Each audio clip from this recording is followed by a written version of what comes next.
好，来看看今天小狼给大伙带来的是传说中的怒之铁拳2代的这个骇客版啊。你可以看到啊，屏幕当中有这个编女和这个好鬼啊，这个好鬼啊，这个是那就不用多说了，那纯就是这不开挂的嘛啊。这个版本啊，我狼呢亲自去测试过。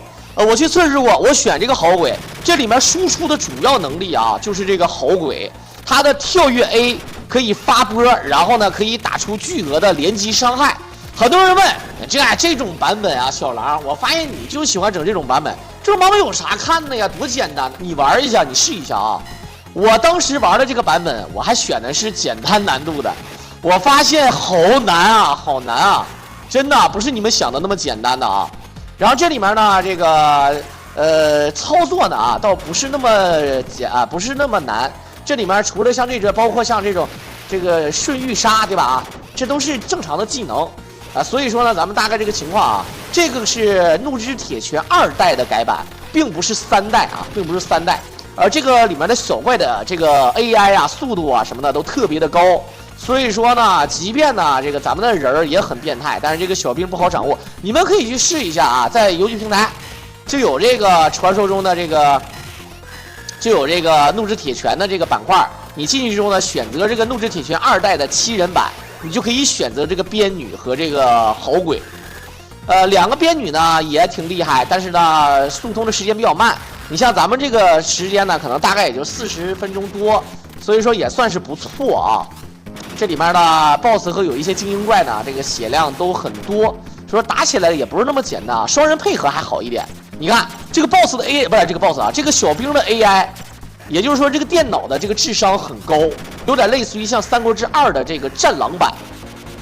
而且呢，咱们基本上除了血杀之外，也没有什么无敌的。你看起来这个招很厉害，但是其实呢，这个很容易被破掉了啊。好。这游戏有啥？你试一下啊！就很多人会觉得，哎呀，这个你这么变态啊，太假！但是我刚才试过，我玩那个《三国志2》的那个什么版啊，那个叫恐龙扛狼 Plus 版啊，选那个魏延是真的简单啊，选那个魏延全程发波啊，那是真的是全程发波，那真的是泰森的弟弟叫泰赖。好。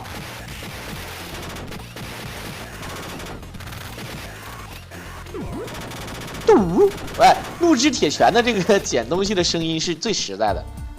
好，小的时候我们都管怒之铁拳1呢叫3人格斗，然后管怒之铁拳3呢叫5人格斗。怒之铁拳2不知道为什么没有人玩，哎，我不知道为啥。我们小的时候游戏厅里面玩的，要不就玩1，要不就玩3。它好像还真是有这个 MD 的卡带啊，黑卡那个带，但是不知道为啥就，对吧？不知道为啥就有点扯。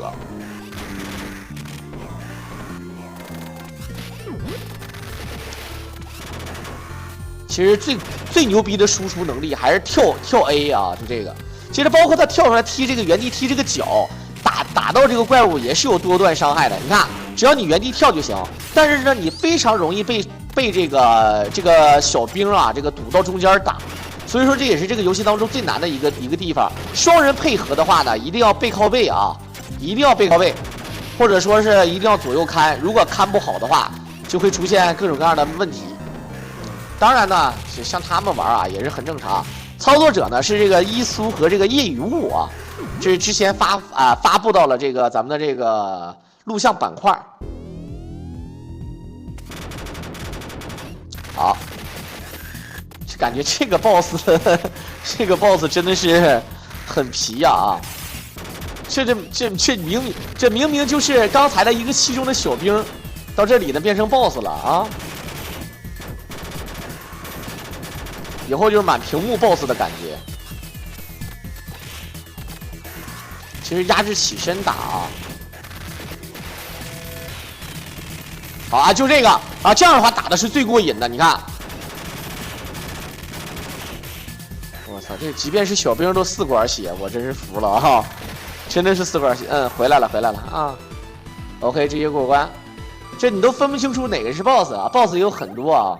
我印象最深的是《怒之铁拳2》的那个那个 BOSS 在3代呢，它并不是最终 BOSS 啊，它客串了，它是用被机器人，也就是被那个 X 号啊机器人原型，然后呢模拟出来的这个 BOSS。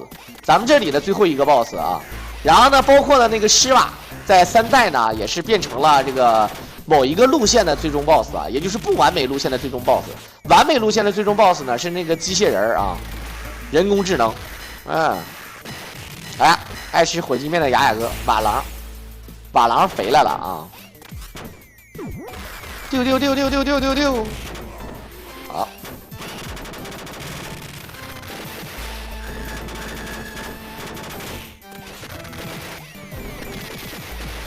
好家伙，这感觉，你们玩这个《怒之铁拳2代》的时候，就是小的时候，包括《三国战记》，谁能想到啊，对吧？小的时候我玩拳皇，我就说啊，拳皇和街霸里的人如果要碰到一块儿。对吧？这个就厉害了。后来呢，有这个拳皇对街霸，啊，其实就是 SNK VAS 的那个卡普空，对吧？然后呢，这个怎么说呀？这就各种角色都能带。小的时候甚至连网游里的角色都有啊，比如说像那个什么《地下城与勇士》，对吧？《地下城与勇士》里面还有这个，对吧？还有这个三国里面，包括拳皇里面的大蛇，街霸里面的肯，还有什么这个春丽啊，都放到这个里面。好，感谢我们的爱鱼补录的一首告白卡。好，就感觉这个最帅啊！这个顺玉杀，你看打出来之后的一顿冒星星，背后一个天。我操，这哥们儿啊！你看他速度很快，但是压住起身，他有无敌啊！这个怪。死了，再见啊！小 boss， 这个鞭子女的攻击范围比较广，所以说呢非常适合打辅助。当然呢，这个他们有玩过双鞭女啊，这个版本真的不简单呐。这我在这里，很多人可能小狼你又搁这洗啊，看起来这个这变态，越变态的越简单啊，其实真不是啊，这个版本。当然，对于大神来说，你无论什么版本人玩的，你要如果让人玩原版，你会发现人玩原版玩那个肌肉男，那都不是简单的问题了啊！那人家玩，你会觉得这有啥意思游戏？但你一玩就不一样。你看那些大神玩名将，玩什么惩罚者，还有玩这个快打旋风、暴风小子，你看他们玩就感觉这个游戏就好像给幼儿园小孩设计的似的。然后当你上去一玩的时候，发现我他妈感觉好像我玩不过幼儿园的孩子啊，真的是这种感觉的，对不对？好，这里面压的那个摩托车，哎，不是哥们儿，你都跑楼顶上去了？刚才那几个光头怎么从那个大厦上跑下来的？我操，太吓人了啊！你看这个鞭子女还可以鬼步，鞭子女可以鬼步啊，这非常赖的。对，我胖了12斤吧，我胖了点啊。到夏天了，该减要减。但是我今天还是没忍住，吃了一个8块钱的麻辣烫。现在想一想，有点罪恶。我为什么要吃那个8块钱的麻辣烫？这样的话，一会儿我要是下播了之后，回家我一定要这个不坐电梯，然后爬一个28楼，对吧？爬得滋滋冒油啊，滋滋冒汗，然后呢才算完成任务，要不然白吃了啊。今天也去爬山了，但是今天爬山爬的不是特别那个啥啊。就感觉我操，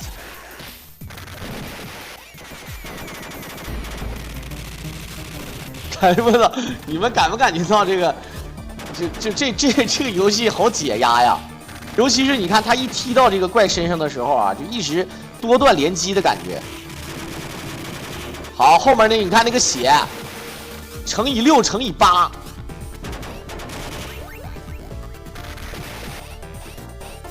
这背后都出乱码了，我勒个去！你看屏幕卡了啊！当当当当当当当！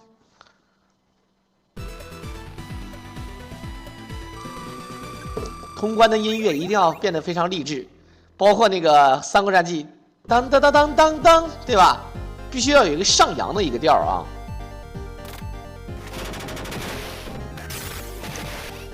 《怒之铁拳》其实是我小时候 MD 游戏当中印象最深的游戏之一。格斗游戏呢就是悠悠白书，然后呢这个有点微闯关休闲类型有，也不叫休闲吧啊，就是那个音速索尼克啊，超音鼠，我们当时那个游戏本上是那么写的。然后呢，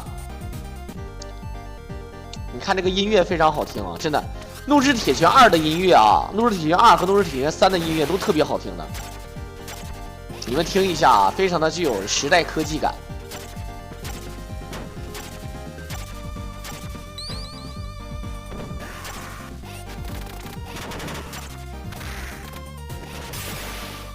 真的，我感觉真的是有一种怀旧的风格。你把这个音乐都保存下来以后啊，肯定，对吧？拍点什么东西，背景音乐一听起来，你又想不起来到底是什么音乐的，然后又觉得特别耳熟。小的时候我记得那个游戏厅特别有意思啊，那时候我们有个游戏厅叫三小游戏厅，它是在第3小学的大门口居然开游戏厅啊，那时候居然能开。然后开这个游戏厅之后呢，这个它里面又有大型，我们什么叫大型？我们管这个街机就叫大型游戏机啊，因为它是投币的啊，叫街机。啊，街机呢就是你有1个币，你要是牛的话，你1个币玩1个小时也没人管你。而这个其他的呢，就是比如说2块钱1个小时，啊，世嘉土星还有3块钱1个小时的等等的啊，能晓得吧？啊，所以你3块钱1个小时那更是了啊，那就不用不是跟你嘻哈的啊。我也胖了10斤了。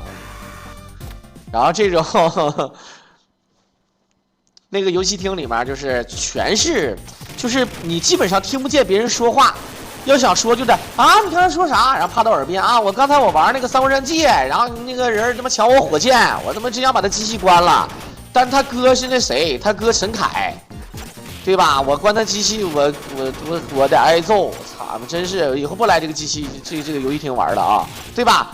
我大哥陈凯。对不对？都是这样的啊。三国一会儿可以考虑弄一个，然后弄个西游什么的啊。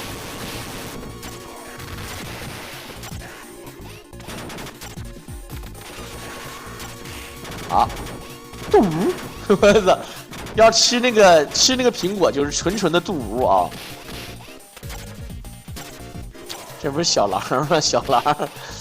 小狼这个合同没到啊，闲着也是闲着，对吧？给大家伙儿播一播。现在这个斗鱼这个状况你们也看到了啊，把狼也是这个小拉，所以说呢，就是陪大家伙儿乐呵乐呵，玩一玩，对吧？你看挺好的啊。好，直接过图。反正他这一关的音乐，只要每次一过图，都是先是这个音乐。这关的音乐是我比较喜欢的，但是前面有点不好听，前面有点磨叽。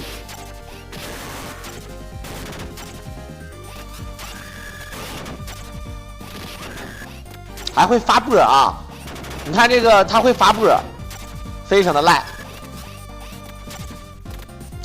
小的时候玩97，他打不过我，被人追杀过。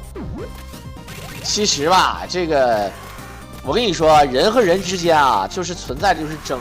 无论是男人和女人，都是争。那争你是真没招，对吧？一点招都没有。好，可以看到这个地图，这有雾啊，看不看见？啊，地下还有那种像蛋似的，对不对？昨天睡着了，昨天三币通关，差一点2币通关啊，差一点2币通关，发挥好的话可以3币通关的啊，可以2币通关。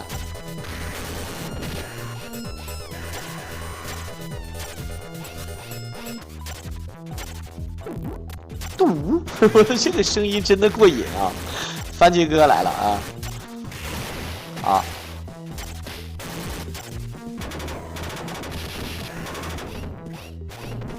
！OK， 这个你们想想，感觉这个游戏从头到尾啊，就不用考虑 BOSS 是谁，你只要看那个怪8管血，他就是 BOSS 了啊！不管他以前出没出过场，干就完了啊！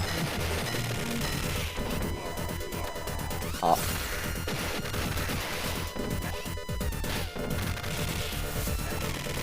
他这个跟那个刚才我玩的那个挺像的。你说我玩那个能一命通关吗？就是那个恐龙螳螂 Plus， 我选魏延，全程发波。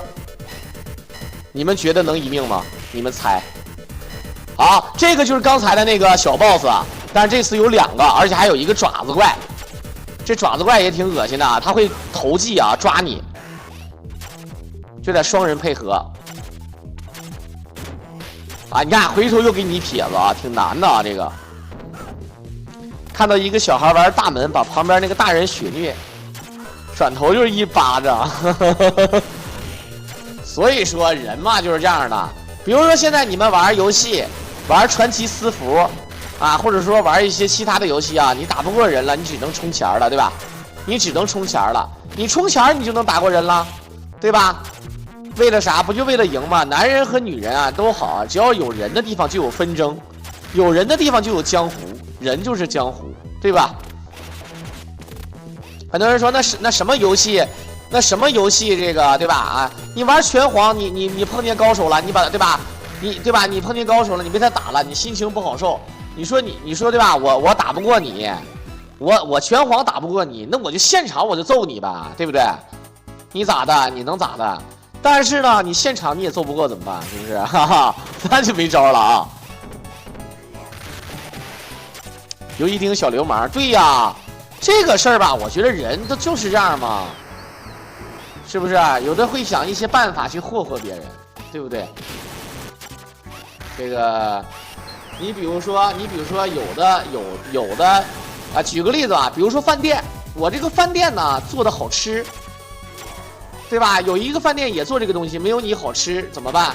那我就只能做服务了，然后我做经营，我来卷你，是吧？也能开辟出来一个新的路线嘛，对吧？那我正面干不过你啊，咋整啊？对吧？那我背后搞你，我说你家那个里面，我说你家里面放那种那个香精了啊，我说里面放一些那个致癌的了。对吧？造谣一张嘴了，这很正常嘛啊！现在可能咱说稍微的低调一点，那以前可不是咋的，对不对？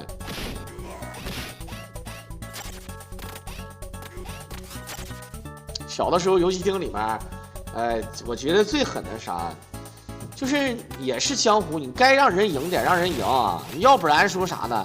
要不然呢就得罪人，谁玩游戏都不想输。你像玩那个王者荣耀，有的人。玩急眼了，说实在的，玩急眼了，要不就不玩了，要不我就删号，我不玩了，我卸载了，对吧？要不然是什么呢？我就直接我咋的呢？我就那个，我找个代练，我找个陪玩，找个带我上星的，或者说我直接把号给他，对吧？让我给我代打、代练、小代、通天代，对吧？一样啊，对吧？人就是这样嘛。你像玩游戏玩拳皇，为什么有好多人说这个人开挂了，那人开挂了？因为开了挂了就是厉害呀，本不属于自己的力量嘛，对不对？就是本不属于自己的力量。其实也一样啊，你像现在有很多女性，对吧？有很多女性，以女性为主嘛，男性也有啊，以女性为主，对吧？自拍就要开美颜、开滤镜，为什么呢？为啥呀？他不为啥呀？他就是想让自己更漂亮一点，那也是在争嘛，对吧？你说隔壁家小美比我好看。对吧？我对吧？我们班同学小婷，那所有男人都喜欢，他不喜欢我，那怎么办？那我只能说化妆，对吧？整容，那都本不属于自己的力量嘛，跟充值啥的没啥区别，走捷径嘛，一个意思啊，对吧？一个意思，没招了啊。街机厅父母抓小孩男女混合双打，我挺喜欢看。我说句实话，小的时候我没见过那么血腥的啊，确实有现场去打的。但是呢，没有说现场打的那么狠的，没有啊，只有说确实有揍的，打一巴掌啊，就家长看着孩子玩游戏，咣咣一顿揍，很少，也没有说很血腥的揍。但据说我现实中的哥们儿啊，都是被他爷爷啊，没有听错啊，不是被他爸被他妈，是被他爷爷吊起来打。好几天没见到我狼哥了，搞得我都不怎么看了。我狼暂时小回归，啊，至少在10月底啊。在10月底之前，我狼呢可以没事陪大伙儿过来播一播的啊，对吧？咱虽然说也并不算是正儿八经的怎么样，但是能播我就播，反正秉承了一句话，闲着也是闲着。无论怎么样呢，能对吧？能信得过我狼，能支持我狼的一手啊，过来陪我狼一起催眠也挺好的，对不对啊？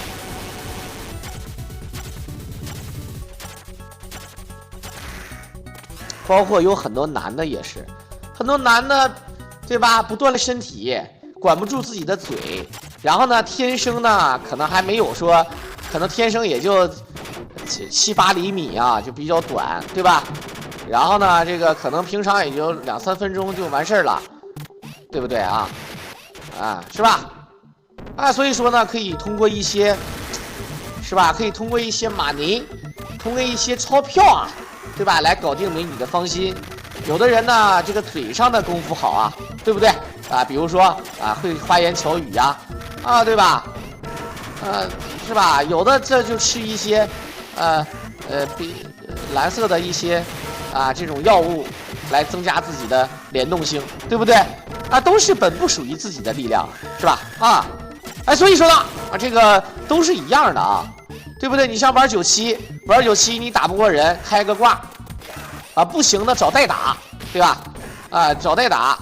再呢就是说，实在再不行了，急眼了，你把我踢头了，我在游戏厅里面，我在游戏厅玩97玩的好好的，我给那后下分后下分后下后拼撒，然后你嘣投了个币，然后选了个8神，选了个大猪，选了个切克，选了个大门啥的，咣给我一顿什么跳 C 重手前手接夸30接币啥的，我当时我就输1把2把，我还觉得你这对吧？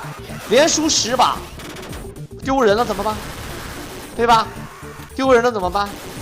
我大哥陈凯，我高低我一个小灵通，我直接把陈凯叫过来，咣给你揪出去游戏厅里面一顿圈踢，那对吧？那我输了，我谁都不喜欢输。你玩王者荣耀，你一玩王者荣耀，你一输了，队友坑，你看队友多嘚儿，你看他，对吧？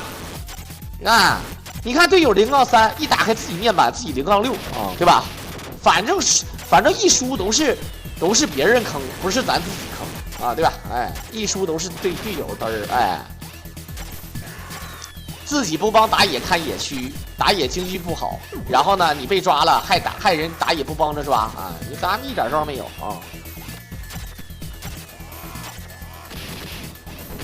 直接一个龙2正手。我小的时候见过最狠的并不是说这个在游戏厅网吧里面挨揍的，我见过最狠的是。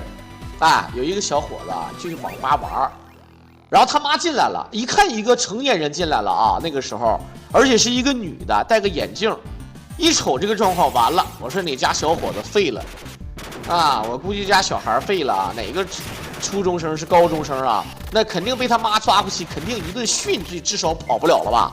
结果呢，这个妈妈一进来，看他找到他儿子了，他的儿子瞅瞅玩的怎么样啊？饿不饿呀？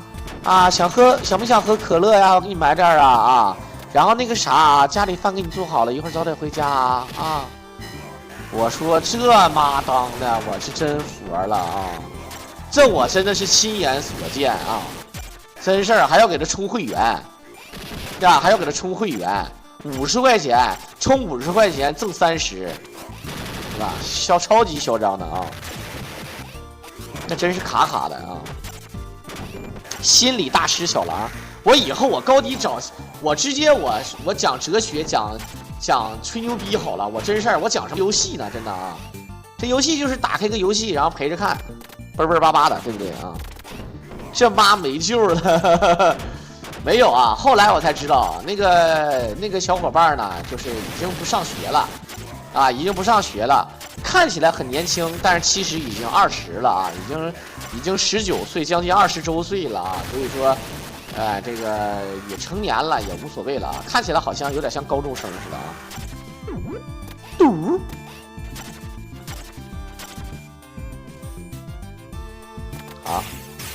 对，其实我觉得吧，好的家长呢，应该陪孩子一起玩，对吧？但是呢，玩都一样，就跟咱们现实当中抽个烟喝个酒呢，对吧？虽然说呢，都知道医生其实抽烟的人、喝酒的人自己知道这东西对身体不好，但是呢，咱们第一也不违法，对吧？所以说抽了也就抽了，但是要适量，对吧？那增多了肯定不好，包括熬夜。你说玩游戏越不让玩越看得紧，到最后呢越玩得狠。我小时候呢多少有点这样的我刚回归刚回归第2天。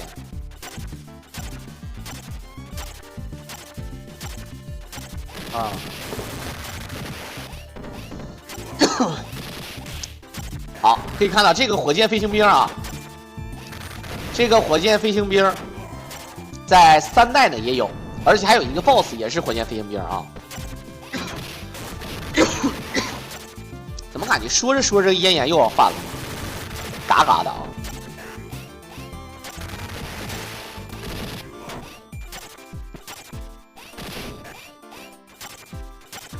好，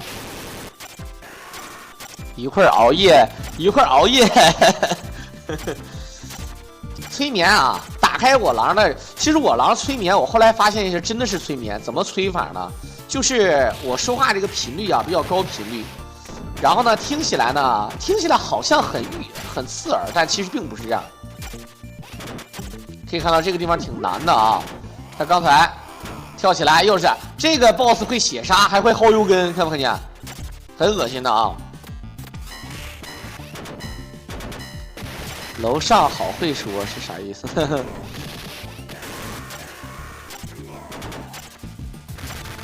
其实想想，你像这个游戏里面的这个 NPC， 对吧？游戏里面的 NPC， 这个他知道自己是 NPC 吗？不知道啊，不知道是不是啊？你说像咱们的现在的这个意识，咱们的意识是设计好的。你随时的想法都已经是设计好的，还是说有真正的自我意识呢？不知道啊，这样没法说。好，来看看变音乐了，有 BOSS 声音，这感觉这些 BOSS 都重复了啊，都重复了，看不看见？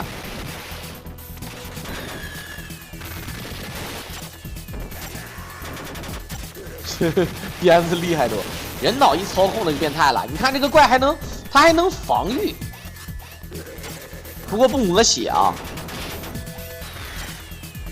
其实游戏都一样，这个你像快打旋风、怒之铁拳，作为都是出色的闯关游戏啊，发布平台不太一样，但是呢，游戏无非都这样嘛，有胖子，有瘦子，有肌肉男，对吧？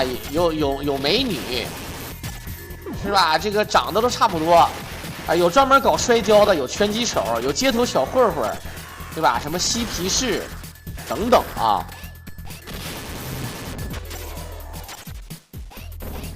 好，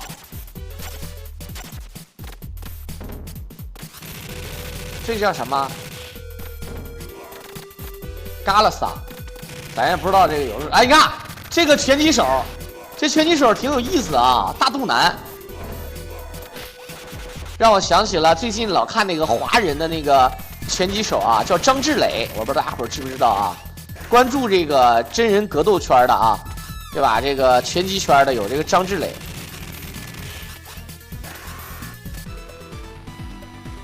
我操，感觉他发这个波上面那个波里面是个拳头，对不对？感觉这个音乐他这个音乐真好听，确实是啊。这一上来是一个海滩，这哥们拿的啥？他手里拿着个肉，还不是肉，有点像恶魔城里面那个飞行的那个啊，包括什么？因为他毕竟也是塔表吧。你们玩那个啥恶魔城里面就有那个恶魔，然后呢，同时我记得大伙玩那个什么，玩那个 SNK 吧，它的卡普空，对吧？如果要是你打到通关一局没输的话。啊，这个最终呢会碰见一个是雅典娜，一个是那个恶魔呢，他也会召唤这个啊，像飞行的小肉腿一样，是不是？录像啊，不是啊，哎，直播小回归啊。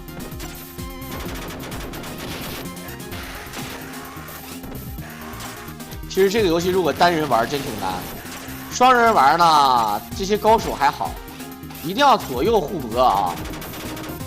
如果说是被包围，你甚至你就一直血杀吧，要不然你都过不了，对不对？顺欲杀不关灯，不叫顺欲杀，叫绝欲杀，专门给人干绝育了啊！不是，这个叫旋风龙啊，你还真不，你可以去玩一下。当然啊。我知道啊，这个高手玩的话，了解了解也肯定简单，但至少像我这样的脑残、手残的人，或者像有很多看客新手，感觉他的技能变态就觉得很简单。你玩一下就真的就知道了啊，我试过的啊。老难受了，真的真挺难受的。不过呢，也有一些版本啊，看起来简单，玩起来也简单。比如说，如果有机会，我给大伙展示一下刚才我给大伙看的那个《三国志》里面那个魏延，那个魏延只要 A 一下就是发一个半月波，可以连续发波，相当恶心啊！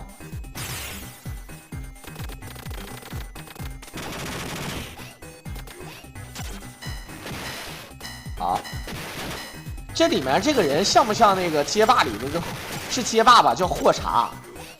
刚才那个也像那种散打呀，就是像是这种泰拳手啊，对不对？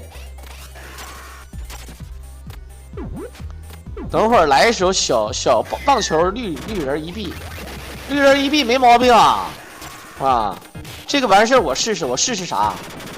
是你刚才说那个魏延还是这个版本？这个版本我试过，我玩不了，好难啊，真玩不了！我操！我上来我一看他们玩完之后，我瞬间就自己开了一个房间，然后选了一手好鬼，第一关连 BOSS 都没见着，我死俩人，我操，相当变态的啊！97解说啊，只是没有好的比赛啊，有好的比赛会说的啊。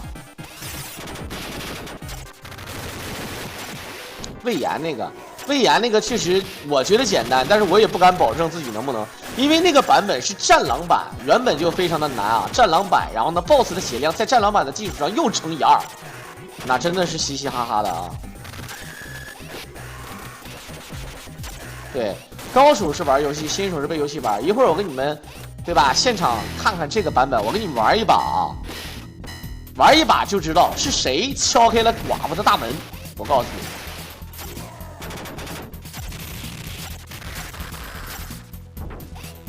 好，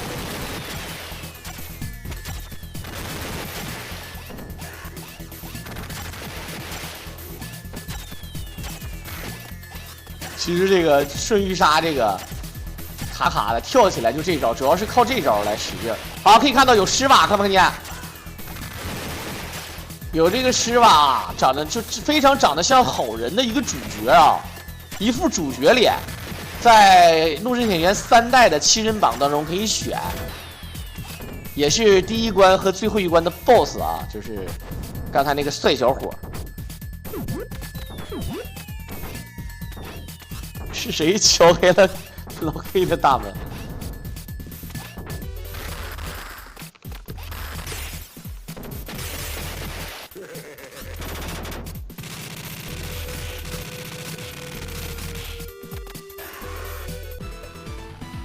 好，第6关，紧接着应该就是最后一关了，应该是啊，第7关啊。按理说游戏一般就是7关8关，打到最后呢，来到一个非常富丽堂皇的地方，有一个黑社会老大啊，长得非常的港，一副这个社长的那种感觉啊，武功高强，但是呢，这个不得人心。坏人一个，那么多钱了之后呢，还要做坏事啊，那种感觉。基本上像这种社长啊，在这个柯南里面活不过2集，真的，上来就死了，不是证明题就是3选1，对吧？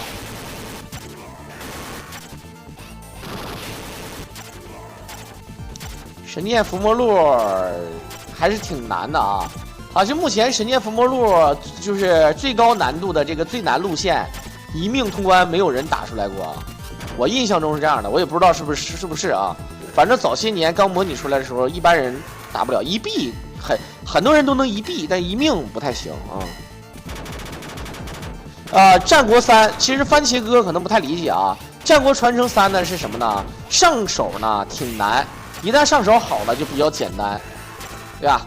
有的游戏呢是什么呢？上手简单，玩到后期比较难。比如说《三国战记》啊，上手就比较简单；《三国志》也是上手比较简单，因为它很好理解。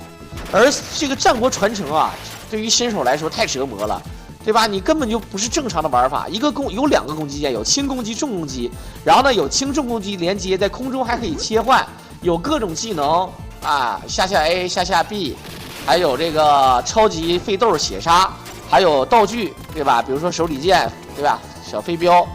什么这个扔这个土雷等等啊，南瓜马车，我这都无敌了啊！这个 ID 一瞅着就啊。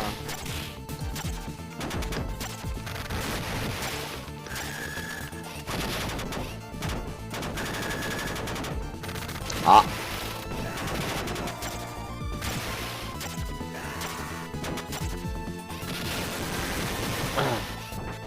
来，感谢我们的不会跳劈的 BM 啊，赠送我狼的一手大金卡。这一说不会跳劈，让我想起什么了？让我想起这个 BM 嘛，就是剑圣嘛，就是当时的这个澄海3C 里的啊。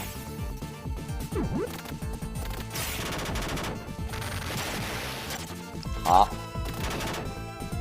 你看这个拳击手，长得特别像那个安扣王。啊，对吧？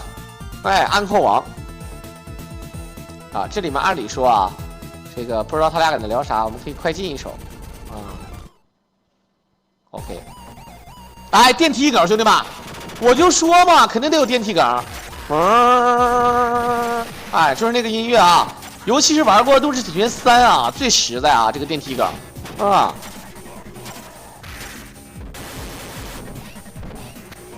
像这种冷门游戏啊，人气确实不咋样啊，对吧？如果像什么热门游戏，比如说像《恐龙快打》呀、《合金弹头》啊，这个《三国战记》呀，对吧？这个《西游释厄传》也还行，等等啊，热门游戏啊比较实在啊，冷门游戏可能玩的少，对不对？怒之铁拳在我这儿真是有点冷门了，真的。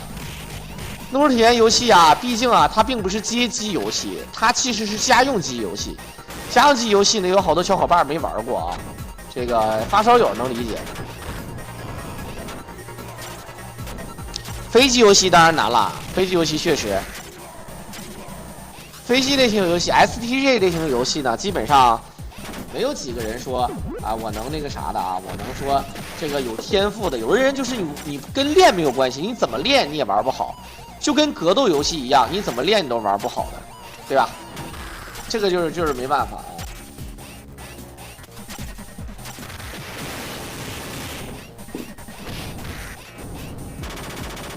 我操，这个哎，他这招，哎，他这招发电，我操，这招挺狠啊！又是施瓦，这一个电梯，最后升到最上面啊，然后呢就是那个，这个黑社会老大了，应该就是他，我没记错的话啊。但是随时随地会给一点这个补血，可以看到啊，这个2P 这名字，他那个角色的名字真的叫阿库玛，对吧？哎，这里面我想问一下，这个阿库玛是什么意思？那大家伙都了解，如果你玩这个拳皇的话，板崎琢磨的名字叫塔库玛，它就是前面多了个 T， 咱也不知道是音译还是有什么说法啊，因为毕竟是，对吧？小日子，然后有罗马音，对吧？但是罗马音我比较理解啊，比如说你像这个丸，像小日子里面经常有人叫什么什么丸，啊，比如说战国丸，像什么大蛇丸，是吧？红丸，后面他的都是发那个马鲁，就是欧热兹马鲁，对吧？就是大蛇丸的意思。比利马鲁就是红丸的意思，是吧？当然他这个名字啊，咱也不知道是音译还是意译。反正情况就是这个情况啊。最简单的是电竞一，那如果不是机器人调无敌，我也不会玩。而且我现在都又忘了，我记得之前直播我还玩过怎么调无敌，但是后来忘了啊。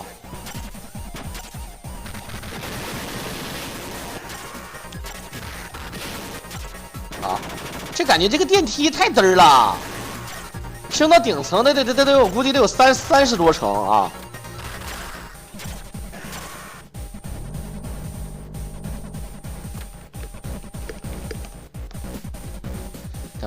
噔，哎，你看背景，好，又是火箭飞行兵，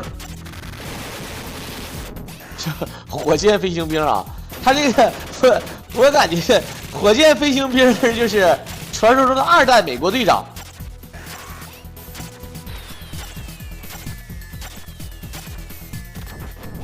好，你看又是这个施瓦，啊，他这个投技，但他这里面并不叫这个施瓦，叫啥？ Part 什么什么玩意儿2，这哥们长得不就是主角脸吗？真的啊！我去，还真的有第8关。不过好像还剩6分钟啊，差不多。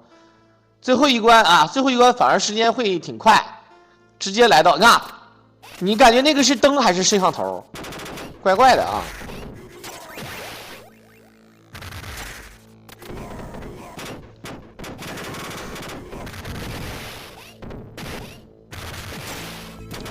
好，其实这里面也会升龙，这个升龙，升龙不发波。我记得那时候玩那个街霸，街霸里面你发升龙，街霸降龙版，那一个升龙一球的波啊，那多赖呀那个。好，啊，又是电梯，对吧？哦，对吧？这个电梯声音。这才是最经典的电梯啊！其实我想想，你说为什么玩这种闯关游戏、动作闯关游戏，这里面这么多小弟对这个 BOSS 啊是真的忠心耿耿，而且最理解不了的是这些妹子长得这么好看，无论是长相还是身材都这么好，对吧？有大好的娱乐事业啊，对吧？好好的不干。跑去当坏人，还去打架，你又能打得过谁呀？对不对？你又不是张伟丽，你还过来打架，对不对？是吧？摄像头的话，一个柱子一个有点浪费，那是安全保险，对吧？一个大楼里面装个100来个，对吧？几百个摄像头不是很正常？当然啊，咱们是那个年代哪有这么多摄像，有1个2个不错了啊，哪像现在啊，对不对？那现在那些什么什么探花，那一屋子里面全是摄像头，对不对？这个现在这个探花，为什么叫探花？古代的探花啊，是那个啊，这个跑到这个殿试，对吧？科举考试的殿试，状元啊，榜眼，探花。一般来讲呢，这个状元呢是最牛的，探花呢啊是第3，但是探花呢比这个榜眼要厉害啊，因为一般来讲探花呢都必须要长得帅，然后一般都当那个对吧驸马什么的，对吧？这个前途一片光明，对不对？啊，然后呢，怎么现在探花变味儿了啊？现在探花变成什么小狼探花什么的啊？好，哎，你看这个有一个大沙发，这沙发就是 BOSS 啊。好，可以看到，哎，这 BOSS 很聪明啊，手里拿着一个啥波波沙，这是波波沙吗？我不太懂。好，这下面先是穿个衣服，倒了，这就通关了。这你哎呦嘟啊！这个很多人说啊，我就通关了。这个来看看，先给自己写个名字啊。这个 BOSS 的血量，这是没调过呀，还是咋的呀？这个 BOSS 脑瓜子是不是嗡嗡的？这最后一关的 BOSS 比第1关的 BOSS 还面呢啊。OK 啊，简简单单，最后把这个小黑救出来了。这个小黑呢，在怒之铁拳3代呢，他也没有出场。然后怒之铁拳3代呢，你如果捡到小黑的话，可以给自己奖一条命，是不是？好了，在片的最后呢，也是感谢大家的收听了啊。